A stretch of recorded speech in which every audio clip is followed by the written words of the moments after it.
سوال یہ آتا ہے میلاد کیا صحابہ نے منایا؟ تو میں کہتا ہوں اصل میلاد بالکل صحابہ نے منایا، قرآن سے بھی ثابت ہے، حدیثوں سے بھی ثابت ہے، صحابہ کے عمل سے بھی ثابت ہے، خود رسول اللہ صلی اللہ علیہ وسلم کے عمل سے بھی ثابت ہے۔ قرآن پاک میں ایک آیت مبارکہ ہے وَإِذْ أَخَذَ اللَّهُ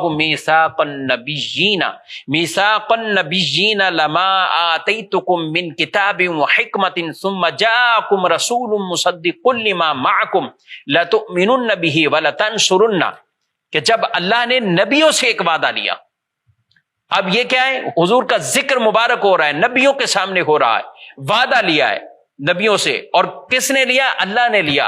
عالم ارواح میں دنیا میں ابھی کوئی پیدا نہیں ہوا، کوئی نبی مبعوث نہیں ہوئے، ذکر مصطفیٰ اس وقت بھی ہو رہا تھا، اور اللہ نے پہلے ہی وعدہ لے لیا نبیوں سے۔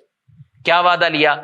کہ تمہیں ضرور کتاب بھی عطا کروں گا، تمہیں حکمت بھی عطا کروں گا، ثم جاءکم رسول مصدق لما معکم، پھر وہ رسول آئیں گے جو کچھ تمہارے پاس ہے وہ اس کی تصدیق کریں۔ لتؤمنن به ولتنصرن، تم نے ضرور ان پر ایمان لانا ہے، ضرور ان کی مدد کرنی ہے، ضرور ان پر ایمان لانا ہے، ضرور ان کی مدد کرنی۔ وہ ایمان اور وہ مدد کیسے؟ کہ سارے انبیاء اپنی اپنی امت کو حضور صلی اللہ علیہ وسلم کا ذکر خیر کرتے اور بتاتے کہ وہ نبی آخر الزمان تشریف لانے والے، وہ جب لائیں، اگر تم میں سے کسی کی عمر اتنی زیادہ ہو جائے تو ان پر ضرور ایمان لے کر آئے، ان پر ضرور ایمان۔ تو یہ قرآن میں۔ اچھا، صحابہ کرام علیہ مردوان ایک مرتبہ بیٹھے، نبی پاک صلی اللہ علیہ وسلم ان کے پاس تشریف لائے اور ارشاد فرمایا ما اجلسکم، تمہیں کس چیز نے بٹھایا یہاں پر؟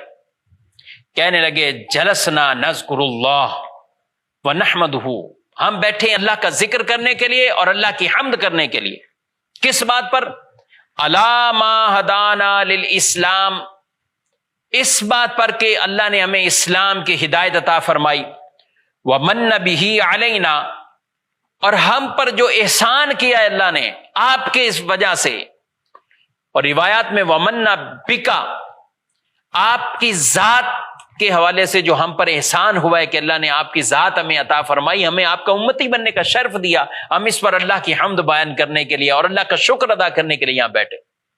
نبی کریم صلی اللہ علیہ وآلہ وسلم نے فرمایا میں تمہیں اللہ کی قسم دیتا ہوں، اسی کام کے لیے بیٹھے ہو؟ کہا بالکل اسی کام کے لیے، اسی کام کے لیے۔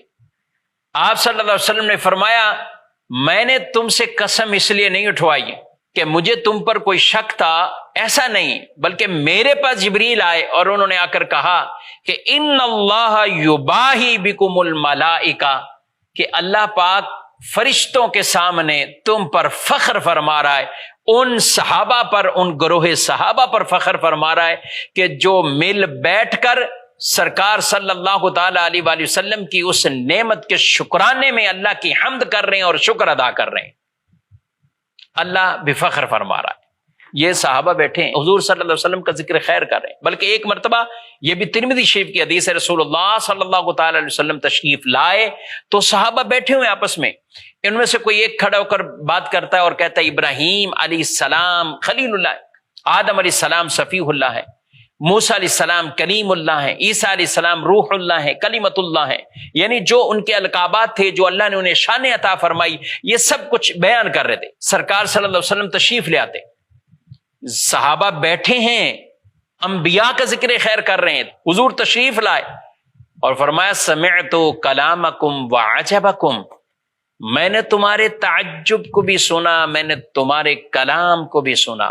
تم میں سے کوئی کہتا ہے کہ ابراہیم خلیل اللہ، آدم صفیح اللہ، موسیٰ کلیم اللہ، عیسیٰ روح اللہ کلمت اللہ، بے شک ایسے کہ یہ اللہ نے انہیں شان عطا فرمائی ہے، ایسا ہی ہے۔ الا انا حبیب اللہ، لوگوں سن لو میں اللہ کا محبوب ہوں، ولا فخر، میں فخر نہیں کرتا۔ یہاں نبی پاک علیہ السلام نے اب اپنی شان کو بیان کیا جو اللہ نے آپ صلی اللہ علیہ وسلم کو شان عطا فرمائی، اور صحابہ سن رہے۔